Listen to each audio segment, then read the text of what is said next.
abych tady nepřekážel.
Dámy a pánové, dovolte mi, abych vám u příležitosti dnešního slavnostního žehnání znaku a vlajky obce Bojiště tyto symboly krátce představil. Tvorba symbolů se řídí několika základními pravidly. Čerpá především z historie a tradic.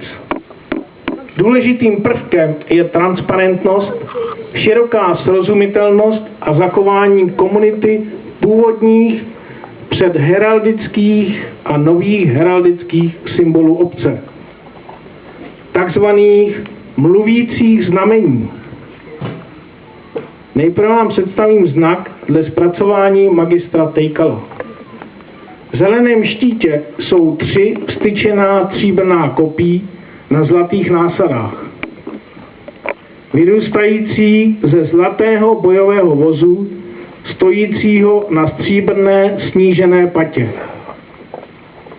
Mluvící znamení připomínají původ názvu obce od místa, v jehož blízkosti se uskutečnila v roce 1420 bitva u Melechova.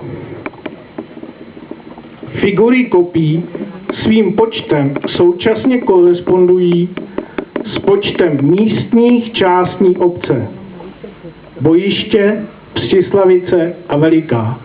A navíc představují i jeden z typických atributů svatého Vojtěcha, českého zemského patrona, jemuž je zasvěcen starobilý kostel v Malém Bojišti. Vlajku tvoří 2 vodorovné pruhy, zelený a bílý, na kterých se opakuje mluvící znamení. A nyní pár slov použitým barvám. Stříbrná, zelená a zlatá jsou barvy naší venkovské krajiny, symbolizující okolní přírodu, zemědělský charakter naší krajiny, střídání polí, lesů, luk a strání. Krajinu tak obyčejnou, ale možná proto tak krásnou.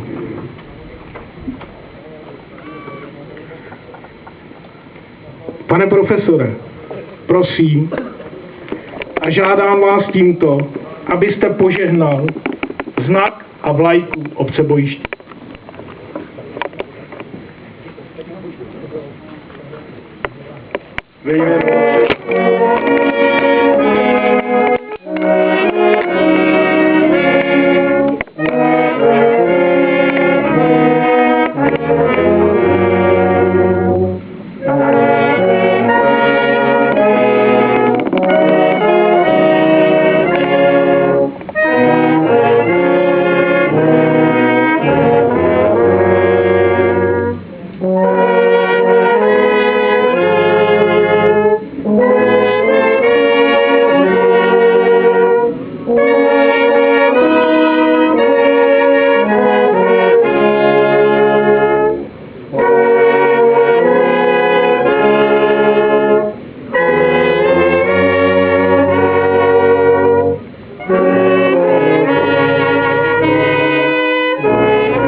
Otce, Syna i Ducha Svatého, milost našeho Pána Ježíše Krista, láska Otcova i společenství Svatého Ducha, ať je s vámi se všemi.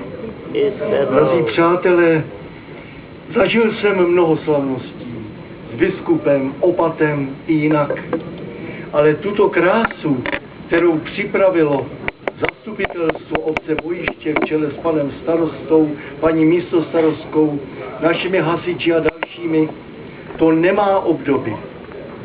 Nebudu prodlužovat tyto okamžiky, dám jim jen to, co je nutné, aby zaznělo k tomu, aby byl prapor požehnán, posvěcen a sloužil jako symbol.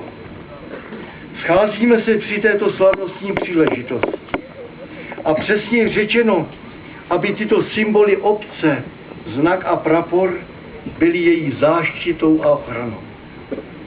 A proto se zamysleme nad sebou, přiznejme si své nedostatky, abychom směli přistoupit k tajemstvím, které nám přinesou lekce i modlitby. Vyznávám se všemohoucímu Bohu a vám všem, že často hřeším myšlením, slovy i skutky a nekonám, co mám konat. Je to má vina, má veliká vina. Proto prosím Matku Boží, Panu Marii, všechny anděly a svaté, i vás, bratři a sestry, abyste se za mě u Boha přimlouvali. Smiluj se nad námi, všemohoucí Bože, odpusť nám hříchy a doveď nás do života věčného. Amen. Pane, smiluj se, Pane, smiluj se. Kriste, smiluj se, Kriste, smiluj se. Pane, smiluj se, Pane, smiluj se. Modleme se. Bože, ponížením svého syna si padlý svět pozvedl. Uděl svatou radost svým věrným, zde shromážděným, který si vysvobodil z otroctví hříchu. A dej, aby se dnes radovali zde i později podle tvého rozhodnutí na věčnosti. Skrze tvého syna Ježíše Krista, našeho Pána a Boha, který s tebou v jednotě Ducha Svatého žije a králuje po všechny věky věků. Amen. Čtení z knihy proroka Ezechiela. Vešla do mne síla a pozdravila mě na nohy. Slyšel jsem, jak Bůh mluví ke mně a praví: Synu člověka, já tě posílám k Izraelovým synům, k odpadlým pohanům, kteří odstoupili ode mne. Oni i jejich otcové byli mi nevěrnými až do dneška. Jsou to lidé cizí tváře a neskrotného srdce, k nímž tě posílám. Řekneš jim, tak praví Hospodin. A oni, ať už poslechnou nebo ne, je to v skutku zvláštní plemeno, musí poznat, že prorok byl mezi nimi. Slyšeli jsme slovo Boží. Zvedám své oči k tobě, který trůníš na nebi. Hle, jako oči služebníků hledí na ruce svých pánů. Jako oči služebnice hledí na ruce své paní, tak hledí naše oči na Hospodina, našeho Boha. Smiluj se nad námi, Hospodine, smiluj se nad námi, neboť jsme přesíceni pohanou. Přesycena je naše duše, výsměhem boháčů, pohanou pyšný. Čtení z listu svatého apoštola Pavla Korinťanům. Bratři, abych se pro vznešenost těch zjevení nepyšnil, byl mi dán do těla osten, postel to satanův, aby mě byl do tváře. To proto, aby se mě nezmocňovala pýcha. Kvůli tomu jsem 3krát prosil Pána, aby mne nechal na pokoji. Ale on mi řekl, stačí ti moje milost, protože síla se tím zřejměji projeví ve slabosti. Velmi rád se tedy budu chlubit spíše svými slabostmi, aby na mě spočinula Kristova moc. Proto s radostí přijímám slabosti, příkoří, nouzy, pronásledování a úzkosti a snáším to pro Krista. Vždyť když jsem slabý, právě tehdy jsem silný. Slyšeli jsme slovo Boží. Chvála tobě, Kriste.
S vámi. Slova svatého evangelia podle Marka. Ježíš odešel do svého domova. Učedníci šli za ním. Když přišla sobota, počal učit v synagoze. Mnoho lidí ho poslouchalo a v úžasu říkali, odkud to ten člověk má? Jaká je to moudrost, jež mu byla dána? A jak mocné činy se dějí jeho rukama? Což to není ten tesař, syn Marien a bratr Jakubův, Josefův, Judův a Šimonův? A nejsou jeho sestry tady u nás? A byl jim kamenem úrazu. To jim Ježíš řekl, prorok není beze cti, leda ve své vlasti, u svých příbuzných a ve svém domě. A nemohl tam učinit žádný mocný čin, jen na několik málo nemocných vložil ruce a uzdravil je. A podivil se jejich nevěře. Slyšeli jsme slova dnešního svatého evangelia. Chvála tobě, Kriste. Přátelé drazí, hosté, farníci, páni hasiči, páni muzikanti, pane starosto s paní místostarostkou, vy všichni, kteří jste zaslouženě zde na tomto místě. Když jsem vyučoval v předmětě základy společenských věd a občanské nauce ve státoprávní teorii o moci zákonodárné, výkonné i soudní, bylo tam i učení o obci. Co jsou základní znaky obce, to jsme slyšeli. A kdybych neřekl už nic jiného, po těch krásných slovech, která tu zazněla, po slovech pana starosty, určitě by se nic nestalo. Ale přesto ještě jednou, co dělá obec obcí? Je to její jméno, znak, prapor a dále pak finanční zdroje. Tady přeji panu starostovi, aby pan Kalousek byl štědrý a pan doktor Běhounek taktéž, aby bojiště měla to, co pro svou finanční i existenční záležitost potřebuje. A mimo těchto znaků, jež tvoří právnickou osobu, se vždy říkalo, správná vesnice musí mít kostel, hřbitov, školu a hospodu. Ano, nevím, zda to tady všechno je, o některých atributech vím. Drazí přátelé, v této bohoslužbě anticipuji již tematiku zítřejší 14. neděle Mezidobí. Jakoby symbolicky korespondují lekce i orace z dnešní slavnosti. Prorok Ezechiel poslouchá Hospodina a jde tam, kam je poslal. Svatý Pavel píše Korinťanům, následně i nám. Ve slabosti je síla. Když snáším něco pro Krista, tím jsem silný. A svatý Marek v tom úryvku z Evangelia, přátelé nejmilejší, reaguje na to známé, je těžké být ve své vlasti prorokem. Ano, je těžké prosadit se vlastnímu než cizímu. A řekl bych, že to je to nejdůležitější. A jak mi pánové řekli z toho krásného společenství, které tolik potřebujeme a přejeme si, abychom ho nepotřebovali, řekl, máme zde hezkou partu. Máme zde hezký kolektiv. Vím to od těch, s nimi jsem chodil do školy, které jsem učil. Od otce Jakuba Meda, díky kterému jako jeho zástupce se mezi vámi. Od těch, kteří vědí, že bojiště je obec, která má perspektivu a která si poradí ve chvílích, kdy si ti jiní a ostatní třeba neporadí. Přátelé, za několik okamžiků Bůh a svátosti nasvěcená voda požehná prapor a znak obce. Kej se přenese to posvěcení a požehnání na celé bojiště